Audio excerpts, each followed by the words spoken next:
Welcome to Alan Skorski Reports. I'm Alan Skorski.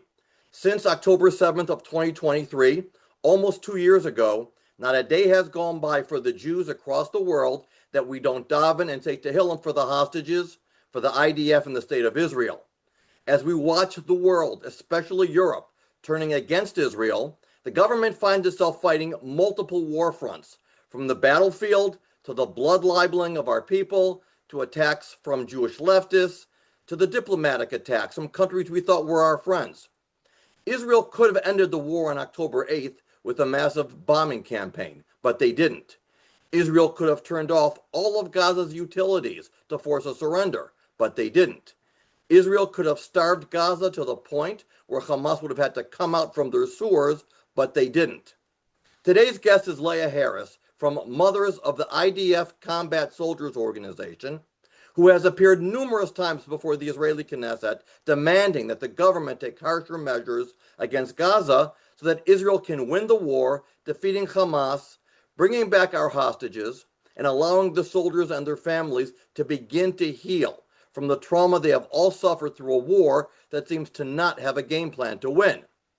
Leah is the mother of 5 soldiers, each of whom have served over 400 days since October 7th, and is the mother-in-law to another 2 reserve soldiers. The message of their organization is very clear. The lives of our soldiers must always take precedence over the lives of our enemies. Leah, it's an honor to meet you. It's an honor to meet you as well. Thank you for having me. Thank you. Pleasure. So I'm going to take a quote from one of your appearances before the Knesset. It's about a paragraph long. But on September 8th, this is how you were quoted speaking before the Knesset. Why is it normal and acceptable that so many of my grandchildren need therapy now because their fathers haven't been home for much of the last 2 years? I have one son who just finished 460 days of reserve duty, leaving his wife, children, and business behind because he knows that it's a noble cause, but the price is great. They are willing to continue serving their country, but they want to know that their service is meaningful. They are being given the tools to actually win this war. So, yes. Leah, let's start from there. My first question is, sure. The war now is almost 2 years, and when it first started, people like me living in America thought we're going to make this a quick war. Obviously, it wasn't. At what point did you and your organization to say, you know what, this is taking way too long? We don't like how the government's fighting this war. We need to start an organization and speak to the Knesset. When did that start? Well, I need to say that this organization started in 2015 from a previous war. I was not a part of it. I wasn't a part of it at the beginning either. I need to say that I've never been a political activist, a social activist. I'm a teacher, I'm a mom, I'm a wife, I'm a grandmother, and I've never been in the political arena. And like everybody, October 7th took us by surprise. And when that happened, my youngest son was not yet in the army. So I had 4 sons and 2 sons-in-laws who were all called up on that day. And they just went in. And we also thought it would be quick. But then it was months and months and months. And I was trying to hold down the home front and to support my daughters and daughters-in-law and grandchildren. And I was working. And our reality here I live in a small community in Binyamin, in Judea and Samaria. So there were basically no men left in our communities, which wasn't so easy either because we're surrounded by Arabs as well. It wasn't easy, and I did not get into the political arena.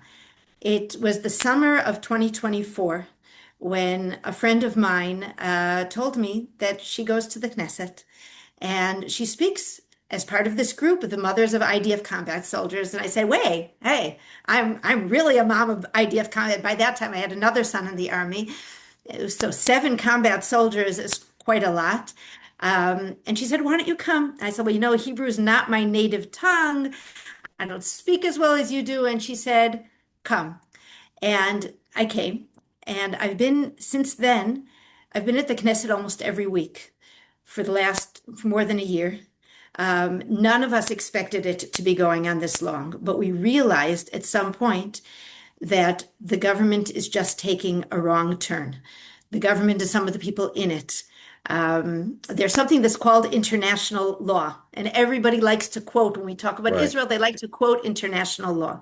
Now, international law is based on the Geneva Convention. There were four Geneva Conventions, and in each one, the second article is about the same, and it's talking about two countries, two states, two sovereign states with two armies that are fighting each other and what the laws are. And both of them are signed on the Geneva Convention. Now, obviously, that's not what we're talking about here. Israel is signed on the Geneva Convention. The Hamas is not a country.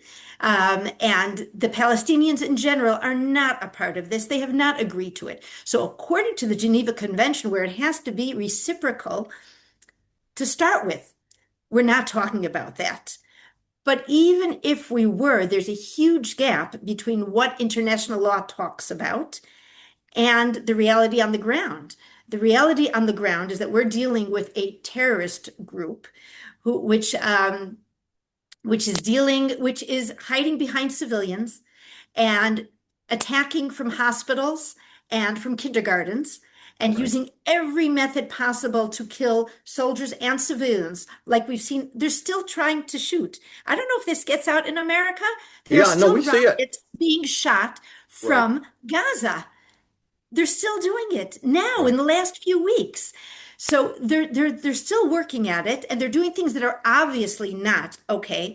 But there are certain people within the Israeli government and within our military who feel that we need to be holier than the Pope. And that means that we need to take the highest, the most stringent definition of international law. And what we're saying is that there are other definitions of international law, even if we had to be a part of this international law, Right. which we don't have to right now, there are different people that interpret it differently. And so just last week, I think I sent you that picture, we met with the head of the Foreign Affairs and Defense Committee, and we presented him with a document that was drafted by Dr. Liron, I forgot his name, Lieberman, who was formerly the head of the IDF Foreign Affairs International Law Division. And he said that a siege during war is totally okay. That's okay according to, and we're not talking about a siege on all the civilians. You have Right. to give them a way out. And the IDF is doing that. Right. But right now we're saying, my boys are in the northern part of Gaza now. Our boys, Israeli boys, they're there now. And we know you've been hearing what's going on. But why are we putting them into a place where there are still civilians? Why are we putting them in a place where there are still buildings that we're not taking down because maybe there are civilians there? You're endangering our boys, and we know that a lot of soldiers have died because of that. And that's what we're going to the Knesset and saying, it's time to change the rules. It's time to look at the reality on the ground and to say in a very clear voice that the lives of our soldiers must come before the lives of enemy civilians, especially when they're being told and given the chance to leave. Right. That was a very So long answer. I hope that's no, okay. it's a great answer. And again, I love hearing it, and so does everyone here. So let me ask you a question. I know watching the news last week, we indeed did see some of the tall buildings being Right. demolished, and we read the reason why is because to take out the snipers. So that was the thing. So let me ask you a question. When you go to Washington, when you go to the Knesset, I'm thinking Washington here. When you go to Yes. the Knesset, um, how are you received? Like, do the politicians say, "Oh no, it's them again," or do they say, "Thank you, we want more. We need the pressure." Um, and as a follow-up to that, again, for me as an American, it's very easy for me to say. We all say, "Bomb Gaza." We know that the Israeli government, that they're torn between so many factions. Those who care what the outside world says, those who don't. Those who say, "Well, I don't care what the outside world says." Everybody but some people, because they're torn in so many different directions.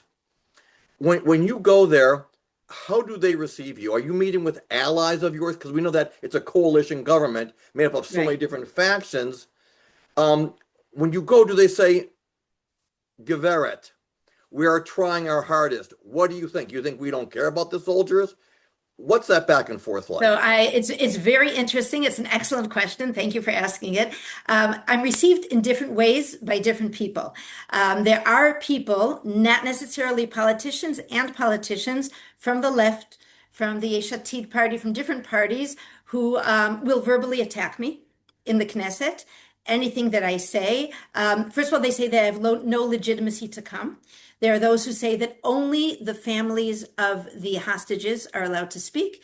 And who are you? Who are you to speak? And I said, there are, with all due respect, there are, and are doing everything to get the hostages out.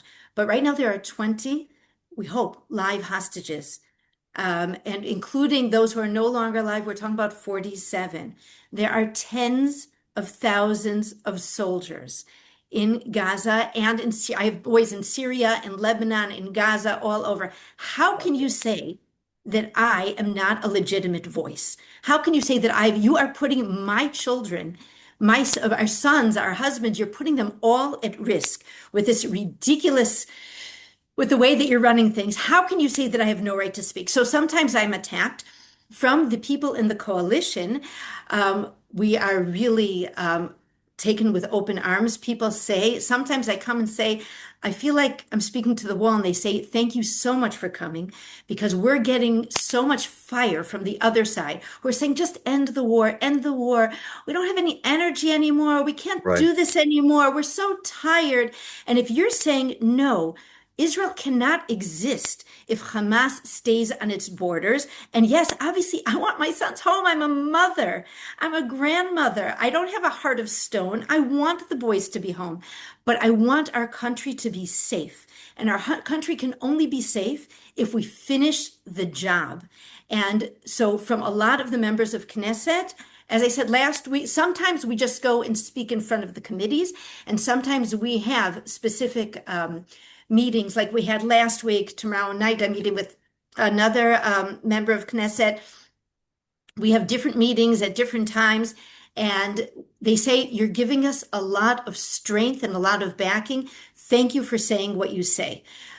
We also, when we presented this document to the head of the Foreign Affairs and Defense Committee, he said, a very thick and well-written legal document proving that you're allowed to have a siege during times of war as long as you allow the civilians to leave. He said, thank you. I really needed to have this. So it depends who, but Right. yes, some of them really accept us nicely and some of them do not. So let me ask you a question, and I don't, and it's before Rosh Hashanah. I don't think it's Lashon Hara. Who are some of Yes. the bad politicians who have said, what, you have no right to be here? I'm not going to name names, but Okay. it's all over the place. You can even see there was once that I was in the Knesset and I was speaking, and one of the female members of Knesset from the Yesh Atid party, That's she Lapid's started party, right? attacking me. Yes, Lapid's party. She started attacking me, yelling at me, screaming at me, and say, "Why are you letting her speak here?" Now, I didn't say anything provocative, Right. but I didn't follow her party line. And Right. as you saw, I'm sorry to say, bring this up with Charlie Kirk, people who don't like what you say can get very violent. And she was being verbally violent to me. And thank God the person who was in charge, the committee head, was somebody from the Likud party. And he said, I'm in charge here and I want her to speak. So you will be quiet. And if you can't be quiet, then you're going to leave. She's going to speak. So he let me speak. It depends on the committee. Sometimes when the head of the committee is from an opposition party and I'm not following their party line, they'll cut me off. And there Okay. was one head of Right. a committee from the Yesh Atid party who said, when I finished speaking, he said, you will never be allowed to speak in my committee again because I don't like what you have to say. Um, Okay. I'm sitting Unfortunately, here. I mean, I'm sitting I here believe in free calmly now. speech. Yeah. Yeah. Mm. Yes. Yes. It's Okay. free speech is a very hot topic right now. Yeah. Again, but most of the time, I am able to speak and to get my point across. And I know that there are those who hear me. Good. So now here's another good question. Yes. You represent the mothers of the sons, the husbands. You're fighting a very noble cause, regardless of what anybody else says. Now you have those from Tel Aviv. God bless them, parents of the hostages, and they are more left-leaning, and they take a very, very different stance. Have you ever confronted them? Have they ever confronted you? Have you ever been Every forced? week. Every week. Is Every it week we see each other. Now, I need to say that not all of the hostages have the same party line. There are certain families that are very, very vocal, and they have a lot of financial backing as well. And they make their party line, in other words, end the war, and nothing is going to be done with force. Everything has to be done with diplomacy. That's one party line. yeah, There are other hostage families, such as Tzvika Mor and Shimon Or from the Forum Tikva, the Hope Forum, who say, we want our children back, but they're going to come back through strength. And the only time that Hamas is really going to come to the table is when they feel threatened. And not when you go to a used car dealer and you said, I'll pay you anything for that car. What do you want? Anything you want, right, I'll pay you. You're not right, going to get a really good price. But right, when you come and when you come with your very strong stance, when you have a backbone, then you can negotiate. When you say the families, it's their forum. Okay, it's called in Hebrew Mateh HaMishpachot, the families forum. They do not represent all of the families of the hostages. Yes, we have had words in the Knesset. I have close relationships with some of them. Some of them strongly disagree with me and won't talk to me. And I have to say that that's very, very painful for me because in the beginning, really, we had a very, very good relationship with all of them. I have to say that I daven for every single one of the hostages, yeah, live and dead, every single day. I daven that they should all come home. They should come home with the pride, not with our tail between our legs, right, but that we should know and in such a way that it should never, never make sense for anyone to attack or to kidnap an Israeli again. If you're right, saying, I'm going to give you anything for these hostages, right, then our enemies know that the thing that makes the most sense is just to kidnap more Israelis. And that's not what correct. we want. And we have to make Exactly. sure that our children Yeah, aren't the next in line. right. By the way, that's Well, also happening. We know that last week, when they attacked soldiers in Gaza, they were trying to kidnap the soldiers. It's still happening. yeah, of course. Listen, that's what they do, and then they negotiate. We'll give you back one hostage for 1,000 of our prisoners. We know it. Exactly. Yeah, we know it. Exactly. So I want to bring back now to a few more quotes. Um, Okay.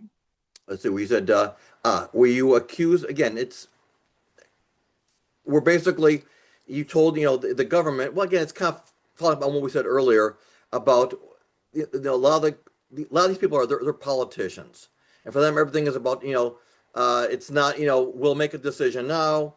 If we pay a price later, someone else will clean it up. And as it's been brought out, the Right. biggest mistake. Now again, it's funny. I remember 2005 because I used to be a huge Ariel Sharon fan. I remember when Menachem Begin was the prime minister and he was the defense minister. He was a bull. And I remember people saying that he'll withdraw, and if anything happens, we'll just go back in. I said, okay, that's naive. Once you pull out, you're not going back in so easily. Yes. Okay, and that's where we are now. So, um, again, coming I'd back like to to the add in, if you know that the Hebrew date today yeah, is the 23rd of Elul. And yeah, 23 years ago today, on this today. Hebrew date, the Oslo Accords were signed. The biggest mistake, and I The remember biggest saying, mistake in the yeah, history. And now on this very date, we're going back into Gaza, and I hope that we don't make the same mistakes again. yeah, and again, go as far as Oslo, and I remember this so well. I remember telling people in Israel because they all think it was Shimon Peres and Rabin. Said no, Rabin, even if he was Labor Party, never trusted Arafat. This was orchestrated by Yossi Belan and Yossi Sarid. Okay, and then of course Shimon Peres, who was lots to be loved by the New York Times, he also did this. But no, biggest mistake ever. Um, here are like some of the issues because again, I'm reading this from an American standpoint. As you Mhm. know, many American Republicans love Netanyahu. Now again, we know at the end of the day, listen, he's still a politician and he still has to play things as a politician. To me and many of us, we know that he wants to obliterate Hamas. We know he's got a great relationship with Donald Trump. We know he had a terrible relationship with Obama and with Biden and with Harris. God knows Right. what would have happened. God saved Trump's life for a reason. So he's got to do things from his own cheshbon. We read here in the papers that he has conflicts with his generals and his advisors. For me, what do I know? I can't speak to it because, again, I'm not there and I don't know what's right and what's wrong. And I know that I want to believe that everybody there wants to destroy Hamas, wants to get the hostages back. But you're much closer up. What's your perspective about when you read that Bibi is having fights with his generals, or when he had a problem with Yoav with Gallant? You know, I mean, I never thought that Gallant was a wussy. I thought that he was a pretty much a tough guy, but him and Bibi didn't see things the same way. From your perspective, like how do you sort through this muck? I am not a political analyst. I will say that. The way that I see it is that there is a bit of anarchy in the army and in parts of the government, and that a lot of things that Bibi says are not done. Getting rid of Yoav Gallant was the best thing that he did, and he should have done it at least a year before that. Gallant did so much damage to the entire security system, and Herzi Halevi was a disaster and brought upon us October 7th. And I was not happy about Eyal Zamir when he was appointed. I'm still not happy with him From because he comes from the same school. He right, comes from the same school. And I think that they need to bring somebody from outside, somebody who has a different line of thought. But again, I'm not, that's not my that's party okay. line as Right, far as our group is right, concerned. I do want to say that if Netanyahu makes a decision, then yes, he needs to follow through with it. And if he has decided that we need to take over Gaza, if the chief of staff of the army refuses to do it, then you say, have a lovely day. We'll get a new chief of staff who can right, follow orders. And the same thing with the siege. If the chief of staff does not want to put Gaza under siege, because that's something that is endangering our soldiers, right, then find somebody who will. right. Again, like for us, like the confusion is that there is no easy way. Siege, no siege, everybody is still at risk. So it's either going with Everybody is still at risk, but there's a way to make it safer, right? right, In other words, if they have been sending, it's like I'm a teacher.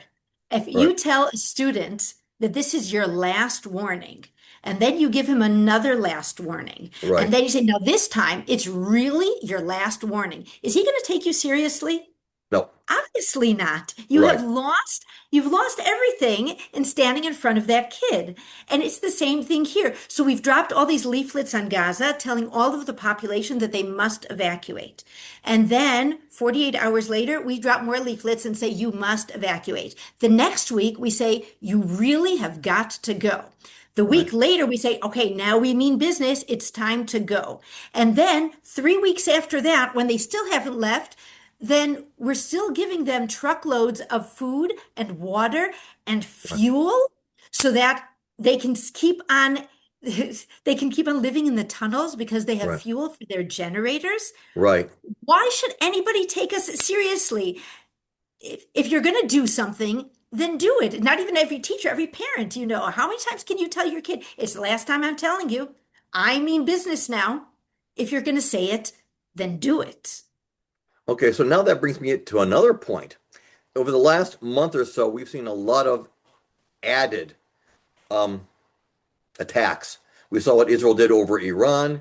Last week, the attack in Qatar. Whether we got to Hamas, we still don't know. And now we're reading that now Israel has gone in and this is it. Um, from what you're saying, because you're closer than we are, is this the it? I would like to say yes, but I am very doubtful at this point. And I'll tell you why. Obviously, and you said that at the beginning of the show, if we wanted to finish this in 72 hours, we could have. Okay. The same Israeli Air Force that was able to shut down Iranian airspace within 72 hours, thousands of miles from home, could obviously carpet bomb um, Right. Gaza City with it wouldn't have taken 72 hours. They could have done it in 12 hours if they had wanted to. But Right. again, because we are being so incredibly careful about civilian life, and because the Arabs, and I say the Arabs and not just the Gazans, the Arabs in general, the entire Arab world is making sure that the Gazan population stays in as human shields for the Right. Hamas, because we have Egypt, who's so concerned about the poor Gazans, and their border is shut hermetically. They're not allowing anyone in, women, children, the sick, the old, nobody can go over the border to Egypt. And they're telling them you must stay. President Trump and Netanyahu both said you can emigrate, go to a safe place. They're not going because they're not allowed to. And now they're saying leave the northern part of Gaza Strip. You want to stay in Gaza? Go to the south. You will get food and water and fuel and medical supplies in the humanitarian aid stations in the south. The northern part is now a war zone. If you're there, your life is at risk. That's what they're saying, but they're not totally doing it yet. Hmm. And what we're Okay. saying is that by not doing it and by sending Right. our boys in, um, I was interviewed yesterday on Yeah. Israeli news, and one of the questions was, "How do you sleep at night?" Right. And it's very hard. You don't. It's very hard Yeah. to, been going on for 2 years. It's Right. very hard to sleep at night when you have boys in Lebanon, in Syria, in Gaza, in Judea and Right. Samaria, all over it. But you know, if I knew that every precaution was being taken to make sure that they stay safe, it would help me a little bit. But if Right. I know that they're being sent into Gaza, what happened last week when I was at the Knesset, and we got last Monday, and we got news that a very well-fed, or a few very well-fed Palestinian terrorists took over a tank in Gaza and were able to throw a bomb, an Right. RPG, inside, killing, burning to death all four soldiers in Yep. the tank.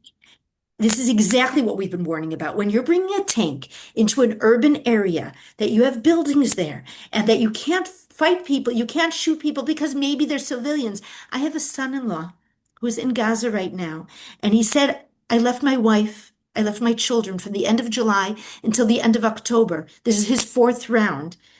It's really hard. It's hard for his family. It's hard for his job. It's hard financially. Everything is difficult. He said, and I have to provide security for these humanitarian aid trucks? Right. What is that? And when I see the Hamas that are armed taking over the trucks, I'm not allowed to shoot them because maybe there are civilians there. Yeah. Something has to change, and we have to say, you have been told to leave. You have been given every chance to leave. You are still being given every chance. We're not giving a siege hermetically all around. You have that corridor to leave.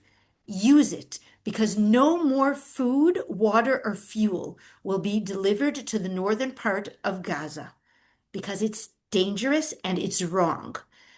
That's what we're saying. Before we came on the air, you were talking about your most recent visit to the Knesset. Tell us about that, please.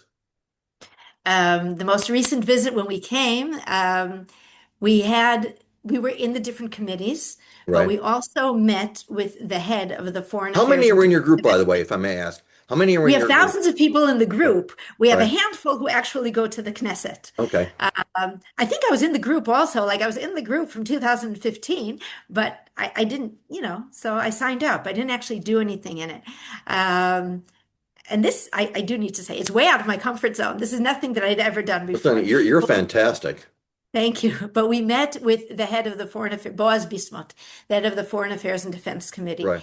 And we presented him with this document, which he was very thankful for, showing that you are allowed, according to international law, to have a siege. We met with member of Knesset from the Likud, Amit Halevi, and discussed what he is doing and how he can help us and we can help him in everything that we are all trying to accomplish.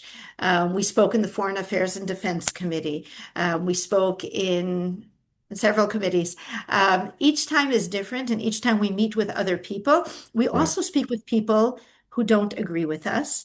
Sometimes they're willing to listen, and sometimes not, but we try our best, and we try to get our message out to the world. I do need to say one other thing, something that I said one of my first over a year ago when I went to the Knesset.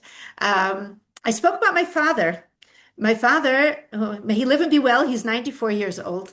He Wow. was born in Germany, and they ran away during World War II. They were on the last boat out of Germany to make Wow. it.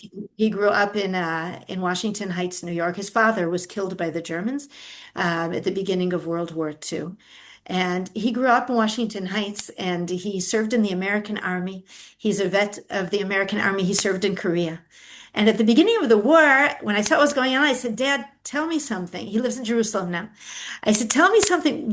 When you were in Germany, do you remember how the Americans were sending in humanitarian aid to the Right. Germans during the war? And he said, are you crazy? I said, well, no, Right. but when you were in Korea, how much humanitarian aid were the Americans sending into the North Koreans to help those poor civilians during the war? And he said, you've lost your marbles, my darling. What's wrong with you? Obviously, nothing.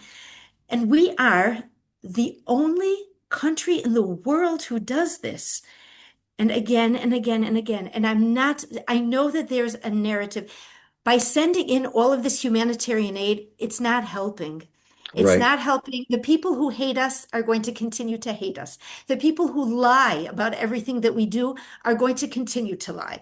The people who say that we're starving the Gazans, it doesn't matter that they're getting more calories per person than the average person on the street. It doesn't matter. But what we are doing is that we're putting our soldiers at risk by doing it. And that's something that needs to stop. It's Also, happened too often. Yeah, the ambassador to the United States, Yechiel Leiter, he's said great. that recently Yep. in a CNN interview. And he said that you can continue lying and continue telling all of these lies, but because we are so careful with the civilians, his son was killed. His Right. son was killed because they were trying to do everything so carefully. And Right. how many other soldiers, we have over 900 soldiers that we have lost in this war. Yep. Enough. Well, Enough. because we allowed the narrative. What's a narrative if you look at any Western media in Congress even? Ceasefire, let aid get in, and somehow the hostages are number three. Instead of you've got 24 hours to release the hostages Right. unconditionally, or Right. else hostages become number three. First, end the war, feed the poor people. So we've allowed the narrative to escape from us. And again, it shows the moral decline of the world, and the West is getting their I just do want punishment to now. say that there Right. are congressmen and senators who are supporting us and Oh, I Donald know. Trump. I have had the pleasure of meeting personally with Mike Huckabee, the ambassador to Israel, I saw and the he's picture. and he's such, I can't say it any other way. He's a mensch.